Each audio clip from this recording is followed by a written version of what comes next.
दिल्ली का एक truck driver अक्सर पश्चिम बंगाल के 24 परगना क्षेत्र में जाया करता था। एक दिन जब वो जा रहा है तो अचानक ही उसका टायर में पंचर हो जाता है। टायर पंचर हो जाता है, रात का वक्त था। सामने देखता है तो एक मकान होता है, एक छोटी सी झोपड़ी होती है। उस झोपड़ी में वो मदद मांगने की कोशिश कर रहा था। बड़ी मुश्किल से आखिरकार उसको मदद मिल जाती है। मदद के बहाने अब वो वहाँ से कुछ पानी वानी की जिसने जैसे डिमांड की थी, पानी तो उसे मिल जाता है, लेकिन इसके अलावा उसे कुछ खाने के लिए उसे किस बात के लिए पूछा नहीं जाता। वो यहाँ से ट्रक ड्राइवर अपना ट्रक को ठीक करता है और वहाँ से चला जाता है। इसके बाद दूसरी बार आता है तो वहीं उसी घर के सामने उस ट्रक को रोकता है। और जब ट्रक को रोक रहा था तो अब रात नहीं थी बल्कि दिन था। और जब वहाँ से एक लड़की निकल के आती है, और जब लड़की निकल के आती है तो उसके लिए वो कुछ गिफ्ट देता है, खाने का सामान देता है। कहता है कि उस रात के लिए शुक्रिया कि तुमने मुझे आसरा दिया। बस उस लड़की से वो जब भी जाता था तो उस रास्ते से निकल के जाता था और उस लड़की को कुछ ना कुछ देता था। इसी तरह से 2 साल बीत जाते हैं और उस ट्रक ड्राइवर की उस लड़की से बहुत अच्छी खासी पहचान हो जाती है, दोस्ती हो जाती है। लड़की अपने घर की बताती है बातें कि वो उसका परिवार बहुत गरीब है, घर में रोटी के भी लाले पड़ जाते हैं, पापा को मजदूरी नहीं मिलती, हम करें तो क्या करें। लड़की ने जब अपनी ये कहानी उसको बताई तो ट्रक ड्राइवर ने कहा कि तुम्हें परेशान होने की बिल्कुल भी ज़रूरत नहीं है। तुम चाहो तो मेरे साथ दिल्ली चल सकती हो और दिल्ली में मैं तुम्हें एक अच्छी नौकरी दिलवा दूंगा। वहाँ नौकरी मिल जाएगी और अपने वहाँ से पैसे अपने घर को भेजना, ताकि तुम्हारे पापा मम्मी भाई बहन ये सब लोग ठीक रह सकें। बस इतना कहना था। लड़की को लगता है कि सब कुछ ठीक है और साल 2013 में उस लड़की को वो दिल्ली लेके आ जाता है। लेकिन वो दिल्ली नहीं बल्कि एक कोठे पर लाकर छोड़ देता है और यहीं से उस लड़की की ज़िंदगी पूरी तरह से बर्बाद हो जाती है, बदल जाती है। लेकिन कोठे पर ही उसकी ज़िंदगी आबाद होने वाली थी। एक ऐसा फरिश्ता उसकी ज़िंदगी में आता है, ना केवल उसने उसकी ज़िंदगी को बदला बल्कि उसको एक नई ज़िंदगी देकर एक ऐसी कहानी गढ़ी जो कहानी इंसानियत की एक अच्छी मिसाल पेश कर सकते हैं। इस कहानी को सुनने के बाद आपको भी लगेगा कि इंसानों के बीच में आज भी ऐसे ऐसे लोग रहते हैं जो वाकई बहुत दिल के अच्छे और सच्चे होते हैं। आज की कहानी आपको बहुत मोटिवेट करेगी। आज की जो सच्ची घटना मैं आपको सुनाने जा रहा हूँ, ये सच्ची घटना है उत्तर प्रदेश का एक ज़िला है मेरठ, और मेरठ का ही एक थाना लगता है ब्रह्मपुरी। बात कर रहा हूँ साल 2015 की। एक लड़का मनीष अपने दोस्त के साथ मजदूरी करके घर की तरफ जा रहा था और आज उन्होंने मेरठ के ब्रह्मपुरी थाना क्षेत्र का जो एक इलाका है कबाड़ी बाज़ार, उसकी तरफ से रास्ता बदल दिया। जैसे ही इस रास्ते से निकल रहे थे तो मनीष के दोस्त ने कहा कि अगर कोई ऐतराज़ ना हो तो आज हम कोठे पे चलें, देखें तो सही, ये बड़ी बड़ी सुंदर सुंदर लड़कियां हैं, ये अक्सर बुलाती रहती हैं और उनके पास कोई जाता ही नहीं है। मनीष अभी छोटा था, उसको समझ नहीं आ रहा था कि ये क्या कहने चाह रहा है। मनीष उसके लिए तैयार हो जाता है और तैयार होने के बाद कहता है ठीक है चलते हैं। वहाँ जाते हैं। एक दोस्त एक कमरे में जाता है, मनीष अपने दूसरे कमरे में चला जाता है। जितने पैसे उनसे मांगे गए थे उतने पैसे उनके पास होते हैं। दोनों दोस्त कुछ देर रुकते हैं, कुछ देर रुकने के बाद फिर वापस आते हैं और दोनों अपनी अपनी कहानी बयां कर रहे थे। मनीष से जब कहानी पूछी गई तो मनीष तो चुप्पी साध जाता है, लेकिन दूसरा जो दोस्त होता है वो अपनी कहानी बयां करता है कि एक सुंदर लड़की मिली थी, उसके साथ उसने ऐसे किया, उससे बातचीत की। जो इसके साथ पहली बार का जो अपना एक्सपीरियंस था वो अपना एक्सपीरियंस शेयर कर देता है। लेकिन मनीष से जब बातचीत की जाती है तो मनीष सिर्फ इतना बताता है कि मुझे एक शबाना नाम की लड़की मिलती है। शबाना की कहानी आगे क्या होता है, उसने क्या उसके साथ किया है, ऐसा कुछ भी नहीं बताता। तो दोस्त उसकी मजाक बनाने लगता है। कुछ वक्त बीत जाता है, फिर उस रास्ते से निकलते हैं और एक बार फिर से मनीष का दोस्त कहता है चलो आज फिर चलते हैं। और जब फिर चलने की बात आती है तो मनीष पिछली बार तो ना नुकर कर रहा था, लेकिन इस बार उसने ना नुकर नहीं की बल्कि वो खुद तैयार हो जाता है और सीधा उस कोठे पर पहुंच जाता है जिस कोठे पर वो पहले गए थे। और मनीष ने आज उसी लड़की को यानी कि शबाना को उसके पास जाने की इच्छा जाहिर की जिसके पास वो पहली बार इत्तेफाक से पहुंच गया था। उस लड़की के पास जाता है, उससे बातचीत करता है, लेकिन दूसरी मुलाकात में भी उस लड़की के साथ वो ऐसा नहीं करता है जो उसे शायद करने के लिए वहाँ गया था, जिसके लिए उसने पैसे खर्च किए थे। दोनों दोस्त अब फिर उस कोठे से बाहर निकलते हैं और फिर अपनी कहानी बयां करते हैं।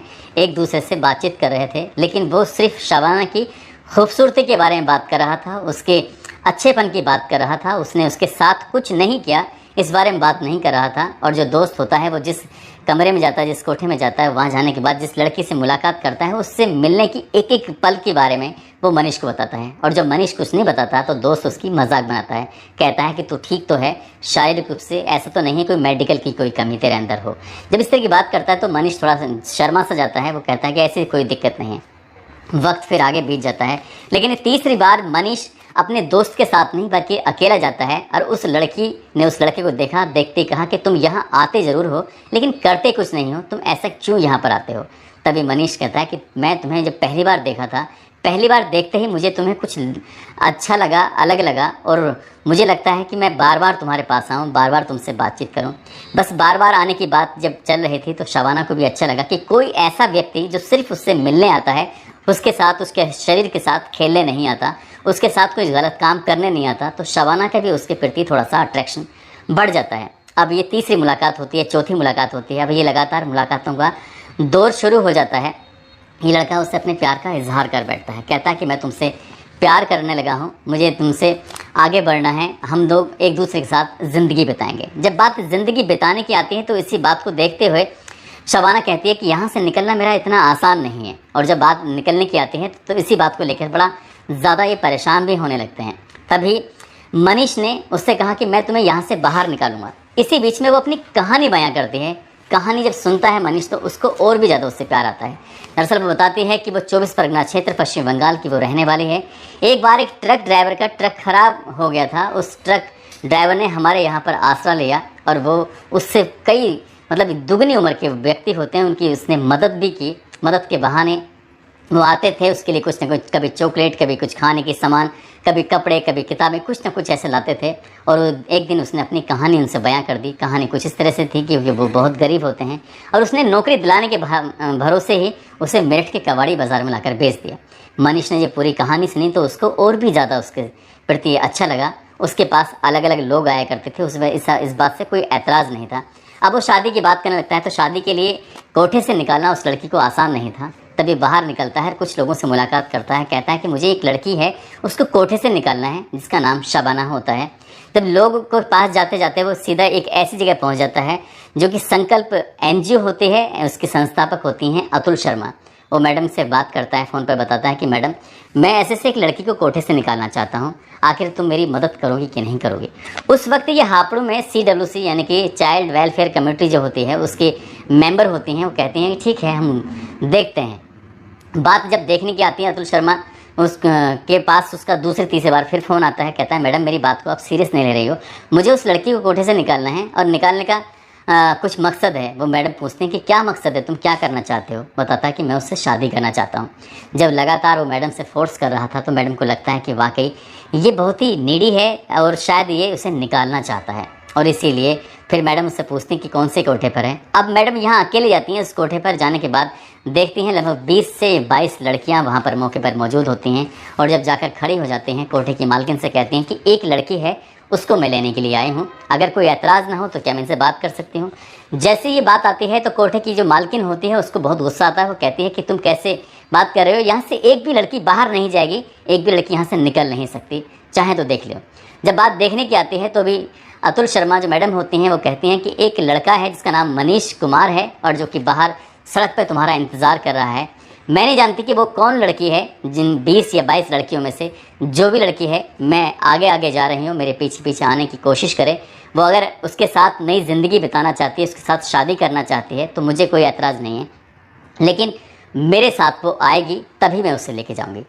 काफ़ी देर हो जाती है, लगभग 5-6 मिनट तक इंतज़ार किया जाता है, मोटिवेट किया जाता है, बातचीत करने की कोशिश की जाती है। तब जब लड़की आती नहीं है, जैसे वो मैडम जीने की तरफ जा ही रही थी, एकदम एक लड़की दौड़ते हुए आती है और दौड़ कर आकर सीधे उन मैडम के हाथ पकड़ लेती है और उनके गले लग जाती है, कहती है कि मुझे यहाँ से बाहर निकालो। अब बाहर निकालने की बात आती है तभी कोठे पे हड़कंप सा मच जाता है। कोठे की संचालिका हो या फिर आसपास के जो उनके लोग हों, जो दलाल हों, जो यहाँ से लड़कियों को लाते हैं, यहाँ से जाने नहीं देते, सबकी नज़रें अब उस लड़की की तरफ थी। लड़की का नाम शबाना होता है। उसको देखकर सबने डांट फटकार करने की कोशिश की, लेकिन अतुल शर्मा ने कहा कि किसी ने आगे बढ़ने की कोशिश की तो यहाँ पुलिस आएगी, फोर्स आएगी, लड़की तो यहाँ से हर हाल में ज़रूर जाएगी, इसे तुम रोक नहीं सकते। जब बात पुलिस और फोर्स की आती है तब उन्हें लगता है कि शायद अभी एक लड़की जा रही है, ऐसा ना हो कि कोई और लड़की भी हिम्मत जुटाए और बाकी भी लड़कियां पुलिस फोर्स के साथ निकल जाएं, इसलिए इसे जाने देते हैं। फिर ना कोठे की मालकिन ने ना किसी दलाल ने अतुल शर्मा मैडम को रोकने की कोशिश की और वो सीधा उस लड़की को लेकर जब सड़क पे पहुंचती हैं तो सड़क पे इंतज़ार कर रहा था मनीष, मनीष कुमार उस लड़की को देखते एकदम खुश हो जाता है और उसको गले लगाता है। और उसके बाद फिर यहाँ से अतुल शर्मा उसे अपने घर पे लेके जाते हैं। घर ले जाने के बाद अब वो पूछते हैं कि आखिरकार तुम क्या करना चाहते हो। दरअसल मनीष हिंदू होता है और शबाना मुस्लिम लड़की होती है। शबाना पश्चिम बंगाल के रहने वाली थी। उसके परिवार ने शायद कोशिश की होती तो उसे ढूंढते, लेकिन शायद उसने कोशिश नहीं की थी, इसलिए अब ये दोनों शादी करने का फैसला लेते हैं। तभी अतुल शर्मा शहर के जो काजी होते हैं उनको फ़ोन करती हैं। फ़ोन करके कहती हैं कि सर आपको एक निकाह पढ़ाना है और बहुत ही इम्पोर्टेंट है, बहुत ही ज़रूरी है, मैं चाहती हूँ कि आपको मेरे साथ शामिल होना चाहिए। जैसे ही शहर काजी को फ़ोन किया जाता है, शहर काजी ने अतुल शर्मा मैडम की बात सुनते हैं और सुनने के बाद पूरी कहानी सुनते हैं। कहानी सुनने के बाद वो मौके पर पहुँचते हैं और इस लड़की के साथ निकाह हो जाता है, निकाह करा दिया जाता है और ये इनकी शादी हो जाती है। लेकिन तभी लड़की कहती है कि जिसने मुझे पूरी तरह से अपनाया है, जिसने मेरी ज़िंदगी को जो वीरान पड़ी हुई थी उसे रंगीन बनाने की कोशिश की है, मैं चाहती हूँ कि इसकी धर्म के हिसाब से भी शादी होनी चाहिए। यानी कि शादी अब जो हुई थी वो मुस्लिम रीति रिवाज के हिसाब से हुई थी और अब शादी होनी थी हिंदू रीति रिवाज के हिसाब से। जब पहले शादी हो रही थी तब शहर के एक जिम्मेदार आदमी ने खुद आगे बढ़कर उससे अपनी बेटी की तरह, जैसे विदाई होती है एक बेटी की, इसी तरह से इसकी विदाई की और विदाई करने के बाद उसको रुखसत किया। जो भी दान दहेज होता है वो शहर के कुछ चुनिंदा लोग उस शादी समारोह में शामिल भी हुए थे। अब फिर हिंदू रीति रिवाज के हिसाब से शादी होती है, दोनों के फेरे होते हैं। फेरे होने के बाद अब लड़की और लड़के के दोनों की शादी हो जाती है। अब यहाँ से नई ज़िंदगी की शुरुआत होती है। वो लड़का यानी कि मनीष कुमार जब अपने दुल्हन को अपने माँ और बाप के पास लेके जाता है और जाकर पूरी कहानी बताता है कि माँ मैंने इस लड़की से शादी कर ली।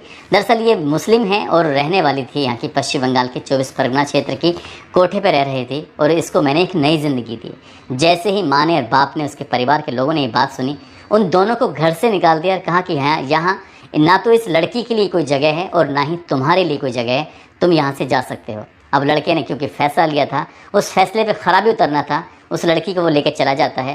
पहले वो मजदूरी करता था, लेकिन जैसे ही इस लड़की की ज़िंदगी में वो आता है उसके बाद उसने रिक्शा चलाना शुरू कर देता है और रिक्शा चलाकर अपने परिवार का भरण पोषण करना शुरू कर देता है। कुछ वक्त बीतता है और उसको पहली एक बेटी पैदा होती है। कुछ वक्त और बीतता है, उसको एक और बेटी पैदा होती है। 2 बच्चे पैदा हो जाते हैं, लेकिन दोनों ही अपनी ज़िंदगी में बहुत ही खुशी खुशी रह रहे थे, बहुत ठीक से रह रहे थे। और अचानक ही एक दिन मनीष की जो माँ होती है और आमने सामने बाज़ार में इनकी मुलाकात हो जाती है। अपने बेटे को, अपनी बहू को और बहू के हाथ में 2 बच्चियों को देखकर मनीष की माँ का दिल पसीज जाता है।